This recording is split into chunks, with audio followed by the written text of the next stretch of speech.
एक तरफ बीजेपी बोल रही है कि मेरा नाम जोड़ रहे हैं अभिषेक बैनर्जी के साथ, बोल रहे हैं मेरे साथ जॉइंट प्रॉपर्टी है, हालांकि मुझे कोई ऑफिशियल इंटीमेशन नहीं मिला है, मुझे कोई नोटिस नहीं मिला है, क्योंकि घर ही नहीं है तो इंटीमेशन कहाँ से मिलेगा, नोटिस कहाँ से मिलेगा। तो आईटी सेल जोर लगा रही है। मैं sent forth by the government of India.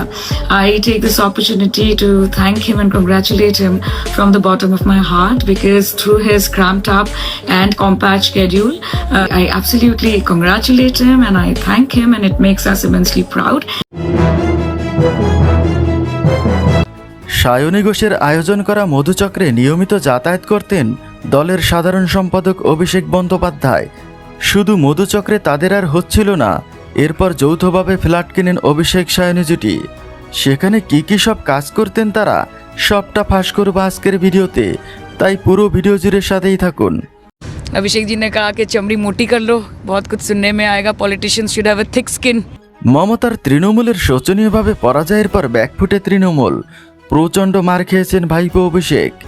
কিন্তু সব কিছু ছাপিয়ে সবার মুখে অভিষেক ও সায়নী ঘোষের রসালো গল্প জমে উঠেছে। টিএমসি ভেঙে খান খান হয়ে যাচ্ছে, সেদিকে কারো যেন মাথা ব্যথা নেই।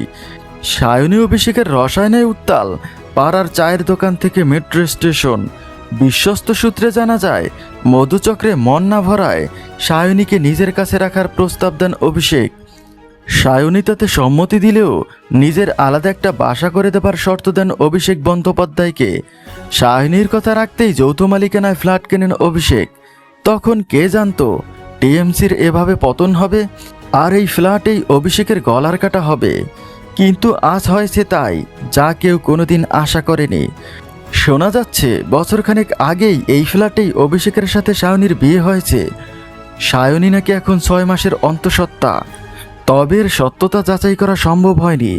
বিয়ে হোক আর না হোক, তাদের সকল কর্মকাণ্ডের ইতি ঘটেছে আপাতত, এটাই বা কম কিসের।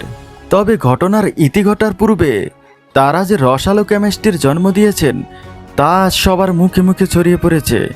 বন্ধুরা, এখন এ পর্যন্তই, কথা হবে পরবর্তী ভিডিওতে। সবার জন্য শুভকামনা রইল, ভালো থাকবেন সবাই, অনেক অনেক ধন্যবাদ।